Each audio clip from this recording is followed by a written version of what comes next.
Joining us now is a NFL staff writer for CBS Sports, based in Dallas, Garrett Podell. Follow him on the X, at Garrett Podell. Good morning, Garrett. How are we?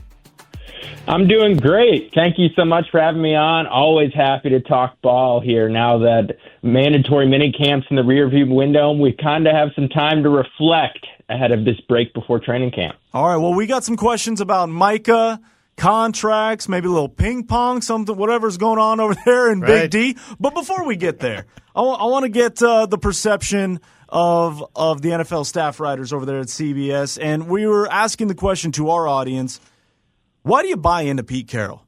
And we understood it when he first got hired, his resume, his background, all of that. But now 4 months into his tenure here in Las Vegas, what changes about Pete Carroll when you hear him talk, when you talk about the roster reconstruction, what you've seen from the Raiders, what makes you buy in, and what question marks may you still have, if any, with one Pete Carroll? That's a great question. I think bringing in somebody like Pete Carroll, a Super Bowl champion head coach, I mean, he's going to be the oldest coach in NFL history at the age of 74 when week one kicks off in September and the season really gets going. But I think the Raiders really needed kind of a calming, established voice at the head coach position. Now, I will say I didn't personally think it was fair to only give Antonio Pierce 1 year as the head coach of the team, with his quarterbacks being Gardner Minshew and Aiden O'Connell. But now that Pete Carroll's there, I think he can be someone who can kind of reset the organization. I mean, they really haven't had any continuity at the position since John Gruden was let go back in 2021. And I think the Raiders, there's a lot of reasons for optimism offensively. I mean, Geno Smith, we know kind of what he's looked like playing for Pete in Seattle, one of the most accurate quarterbacks in the NFL since he became the Seahawks starting quarterback back in 2022. I mean, he's top 3 in the league in completion percentage in that span. His 68.5% completion percentage, third best in the entire league since 2022. So you've got an accurate quarterback you can actually trust, which, I mean, that's probably the most important thing with all this, is the Raiders hadn't had continuity at quarterback since they let go of Derek Carr. So you have someone established like Geno Smith. Brock Bowers offensively just set the rookie single-season catches record. And they also bolster the offense with the best running back prospect in this draft, Ashton Genty, someone who I got to talk to one-on-one before the draft process. And he was actually making the case for the Raiders to take him at 6 before it happened when we spoke. And then Jack Besh, another guy out of TCU, their second-round pick, someone who I've had the chance to speak to in person this offseason after the Raiders selected him. And there's just a lot of excitement. I mean, the offensive line has a lot of established guys, and so the offense could be a lot of fun. Defensively, I would say there might be some question marks on the back end. I mean, you're relying on Eric Stokes, a former Green Bay Packers first-round pick who didn't pan out, hasn't quite looked the same since a knee injury derailed him his second NFL season. But if that secondary can hold up, I think the front seven is strong enough, if Christian Wilkins is healthy, for them to be solid. I'd say question marks mostly defensively for me, secondary, and a little bit on the defensive line on the interior. You know, it took you a little while to answer that question in a good way, I would imagine, for Raider Nation, because especially when you got to that offense, you know, last year at this time when you talked about the Raiders' offense, it was like, well, like that. Well, you just listed a laundry list of players, and you didn't even get into, you know, Michael Mayer and Dante Thornton, who's flashed in the offseason, or Chip Kelly for that matter. So it leads me to believe that there's like genuine hope here for the Raiders and Raider Nation. And can I make the argument that the Raiders are one of the most improved teams in the NFL based on just what you just said and the names that you just mentioned? I would agree 100% with that. I mean, this is a team that was 4-13 a year ago. And offensively, I mean, they were the 29th out of 32 teams ranked scoring offense. They averaged 18.2 points per game. They averaged under 20 points a game. Like, there are many college teams who don't average under 20 points a game. Now, I know obviously the NFL is a lot more difficult, things like that, but I think it's absolutely fair to say the Raiders are one of the most improved teams in the NFL. Chip Kelly, like you mentioned, former NFL head coach, comes over from leading Ohio State to a national championship as the offensive coordinator. And that's somebody who Jack Besh told me he's really excited to play for because of both his experience at the collegiate and NFL levels. So I would agree with you 1,000% on that. I mean, because the Raiders the last few years, 4 wins, 8 wins, 6 wins. I mean, not a team that had a lot of hope, and they were a last-place team a year ago. So I think it's totally fair to say Raiders' offense might be the single most improved unit on one side of the ball of any in the league, and there's a lot of upside, like you said, the young guys I mentioned earlier and some of the veteran depth combined with probably a big offensive coaching upgrade. Garrett, you brought that up, like the top scoring teams in the NFL are now those that are now making the playoffs. And a lot of that is a kind of like a philosophy of like they are now better teams running the ball. And it's due to having maybe good rotation of running backs or maybe just having one stud. But at the same time, and you've seen this in Dallas, especially last year, having a good running back behind a good quarterback, that now is starting to be a new philosophy. Do you see that trend taking place? And what do you think the max of that would be and what that might look like down the road?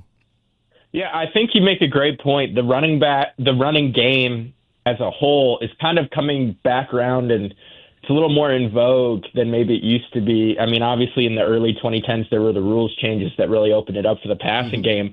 But as a result, defenses over the years started to mold, and the type of player they sought after were guys built to defend the pass. I mean, the days are over of the hulking linebacker built like somebody, right. Ray Lewis, for example. I mean, that dude was a menace, particularly stopping the run. I mean, he was, 6'1", 240, 250.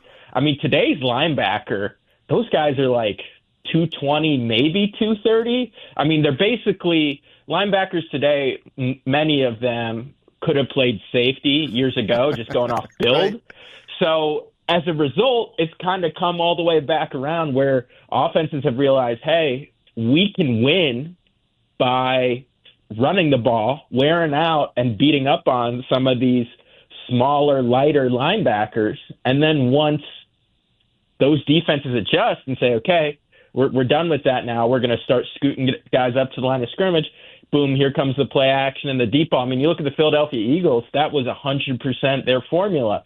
I mean, Jalen Hurts, a lot of his stuff was deep down the field, and all due respect to Jalen Hurts, many people think of him more as a runner than a passer, but when you have the entire defense scooting up to defend the run, that makes the deep shots to guys like A.J. Brown, Devontae Smith a lot easier, and that's, was a big reason why they won the Super Bowl. So I would 100% agree with you that if you can get the run game going, that opens up everything. I mean, I was talking to Dak Prescott yesterday at the Cowboys' last day of mandatory minicamp, and he talked about having excitement for new head coach Brian Schottenheimer's coming in and saying, we really want to reemphasize running the ball. And they brought in a couple veterans at the running back position, Javonte Williams, who used to play the Raiders a lot in the AFC West with the Denver Broncos, and former Eagles Pro Bowler Miles Sanders.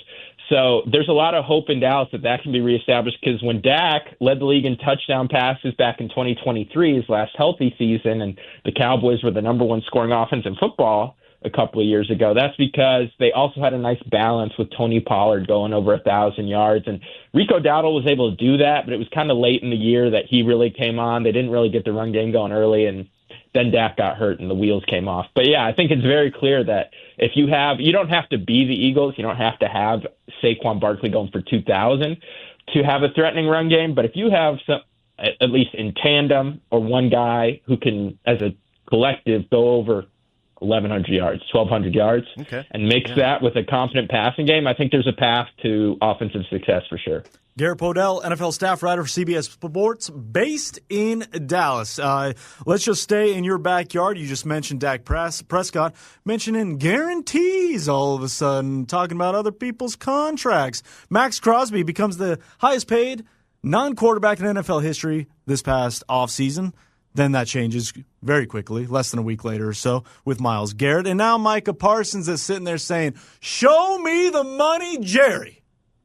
What is going on over there in Dallas? Can we ever just have a simple off season? What Give us the latest on Micah Parsons. That would be relaxing for me, but professionally, it's great for me. It keeps out the Cowboys in the news and gives me something to do. So, yeah, Micah Parsons has been saying since the end of last season he wanted to get a deal done. He wanted to get a deal done early to help open up cap space for the Cowboys to pursue free agents. I mean, he had such a sense of urgency to get this done that he told me and maybe one or two other reporters after their Week 18 game against Washington that ended their season that he was going to set up a meeting with Jerry Jones in his suite at the college football playoff semifinal at AT&T Stadium. That was Ohio State versus Texas, and he wanted to use that game to sit next to Jerry and really kind of get the ball rolling on contract talks because he'd seen CeeDee Lamb and Dak Prescott's contracts take a while. Last year, CeeDee Lamb, he held out basically through the end of training camp. He didn't sign his deal till the Cowboys got back to Texas from Oxnard. And then Dak, he didn't get his extension done until hours before kickoff in Week 1 last year in Cleveland against the Browns. So he knows that Jerry's a tendency to wait. Micah doesn't want to hold out of training camp, and so he's been pushing for that. And like you said, other guys have been paid. Max Crosby, Danielle Hunter, Myles Garrett. And sort of Micah's stance originally on the contract, he was kind of just shooting the breeze about it during last season. This was before those deals were done. He said, yeah, if I got something around 34, 35, 36 million a year, which at that time would have made him one of the top or the top highest paid non-quarterbacks, that would have made him happy.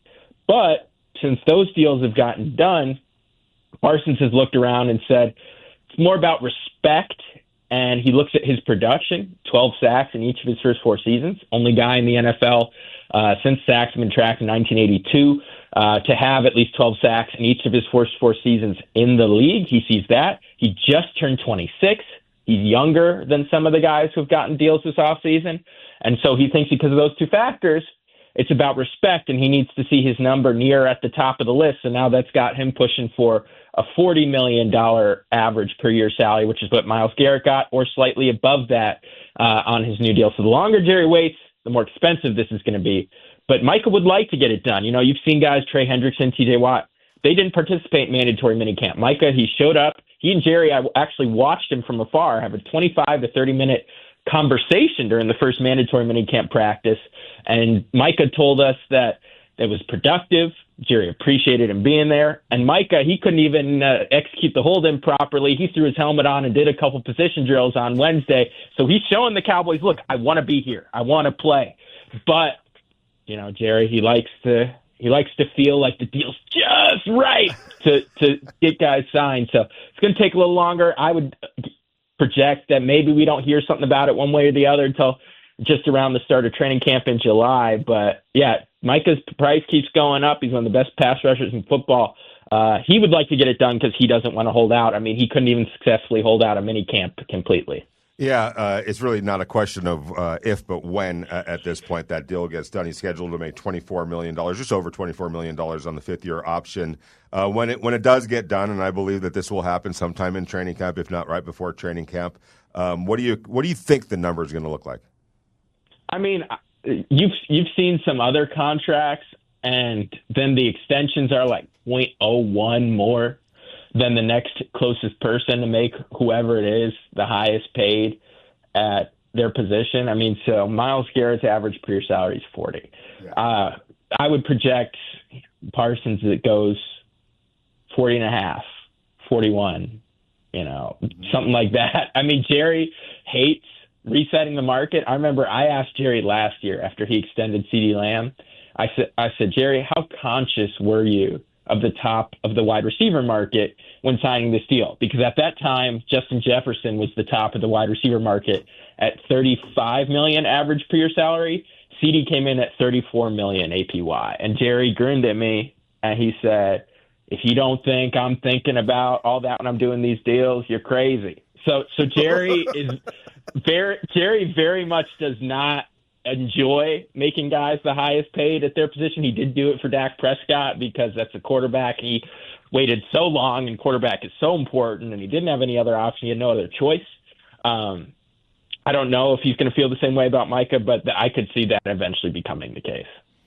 Garrett. He doesn't want to, though. Yeah, I mean, I could see that, and I love your Jerry voice. That Jerry dialect is strong. Why didn't you do that the whole interview? Can you do an entire interview in the Jerry, voice? The Jerry? You know, here's the thing about this year's schedule is that the Cowboys come off a bye, and then they head to Las Vegas for that Monday night game mid-November. But it's the games after that had me like, wow, this is really going to be testing the mettle of the Cowboys this year, because after coming to Vegas for Monday night, home against the Eagles, home against the Chiefs, short week Thursday night at Detroit. What will the Cowboys, in your mind, look like by the time they hit that bye week and head to Vegas? That's a great question. The game in Philadelphia week 1, that's incredibly tough, especially new head coach, a lot of new pieces. Defensively, they have some big holes at corner.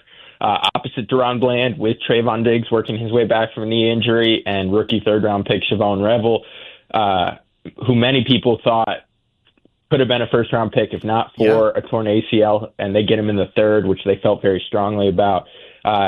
It's up in the air whether those guys are going to be ready for the start of the season. That's what training camp's going to really reveal, and they'll both probably start training camp on the physically unable to play list. I mean, I could see them starting, let's go through the schedule. So I could see them going 2-1 through week 3, 2-2 through week 4, probably lose to the Packers again. 3-2, they could beat the Jets. 4-2, they could beat the Panthers. Yep. They almost beat Washington twice last year, starting Cooper Rush. They could very well beat Washington. Let's say for grins, they're like 6-2 at the Broncos. That's a coin toss. Defense there is really good. It'll be interesting to see if the league catches up to Bo Nix in his second season, and he has kind of a sophomore slump like C.J. Stroud did this past season. So I could say, I mean, the Cowboys could be looking really good. I mean, they could be somewhere between, 6-3, 7-2, entering that bye week. So, and then the Raiders game, that could go either way, but I feel like it'll be just interesting because we haven't seen what the Raiders look like with this completely new team. I mean, the Cowboys could be at a really good spot entering week 11 in Vegas. There's a chance for them to only have, like 3-ish losses coming off that bye. He is Garrett Podell, CBS writer, the NFL staff writer for CBS. You can follow him on the X at Garrett Podell. Garrett, we appreciate you. Let's do this again soon with a Jerry voice. Absolutely. Thanks so much for having me on. I don't know if Jerry's ever heard me do that voice, but that would be funny to get his reaction. I'm happy to do it anytime. We'll get it to him. He loves radio stations. There are ways, Garrett. Hey, Garrett, have a great weekend, man. Thanks for coming on. You too, guys. Take care. Garrett Podell. That was good stuff. Excellent stuff.